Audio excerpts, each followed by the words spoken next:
us to recognize the extent to which women are damaged by imprisonment. Did you know that women constitute the fastest growing sector of the imprisoned population, not only in the U.S., but all over the world? Oh, wow.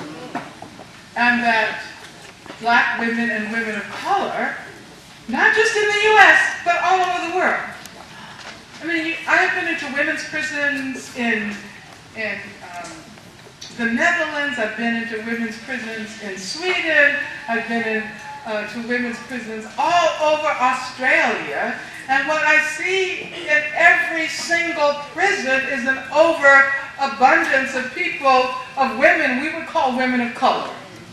Talking about, women from the global south. In Australia, of course, it's Aboriginal women. In the U.S., it's black women, and it's also Latina women, and it's also immigrant women. And can you believe that Schwarzenegger the other day was, just off the top of his head, said that, oh, it would be a good idea to get some private companies to build prisons in Mexico, so that undocumented immigrants can be in prison in Mexico, so that the private prison companies would, yeah. I mean, how is it that we've gotten this far? One of the issues that I have been recently talking about is the fact that in the majority of states in this country, women who are giving birth are allowed to be handcuffed and shackled. As a matter of fact, New York just passed legislation in August prohibiting the shackling of women giving birth.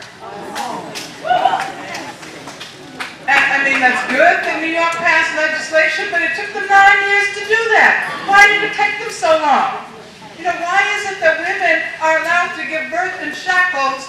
And I mean, there are cases in which I've read about, and the guard who has the keys goes down the hall, and when he goes down the hall or goes wherever he's going, then the baby starts coming out, but then the woman's legs are shackled together. Yeah. Amnesty International has been doing a campaign against this for years, and you can read the most horrendous stories.